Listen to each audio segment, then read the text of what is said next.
Hello students, welcome back to the channel.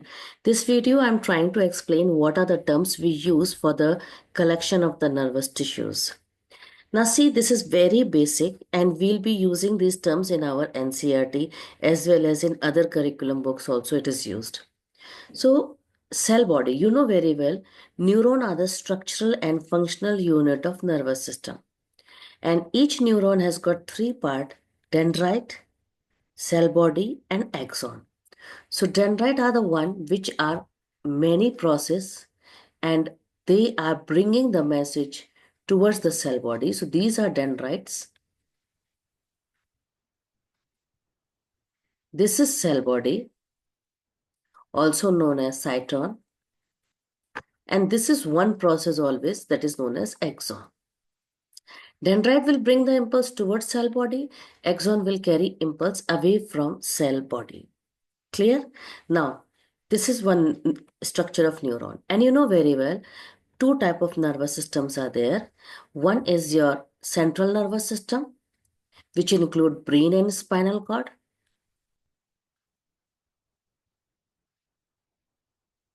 Another is the peripheral nervous system.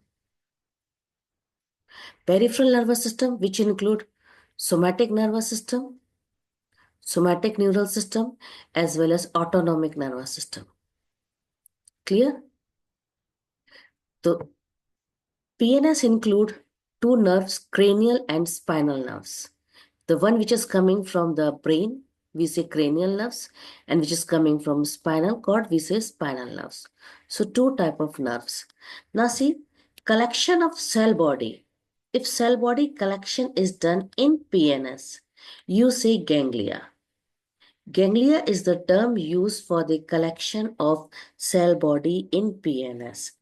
But collection of cell body in CNS, we will say nucleus. For this, you can do one thing if you want. Please go and check the endocrine chapter, and in hypothalamus, you will find hypothalamic nuclei.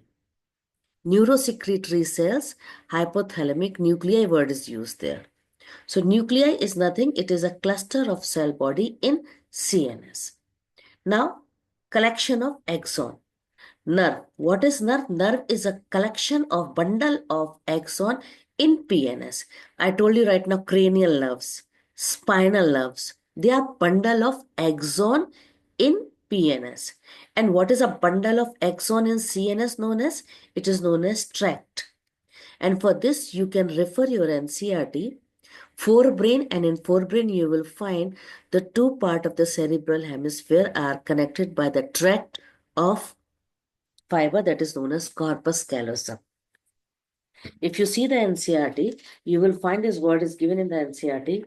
The two part of the cerebral hemisphere, they are connected by a tract of the fiber. Is it clear? The tract of nerve fiber. The tract word is the bundle of axon in CNS. Nerve fiber, please remember, nerve fiber is a term used for axon. Don't get confused with nerve or nerve fiber. Nerve fiber is a term used for axon, and nerve, I told you, it is a collection of axon in PNS. Clear? And collection of axon in CNS is known as tract. So I hope so this video might be helpful for you, and you can then understand few terms which are used in the NCERT or in other curriculums so that it will be easy for you to study that chapter. Thanks for watching.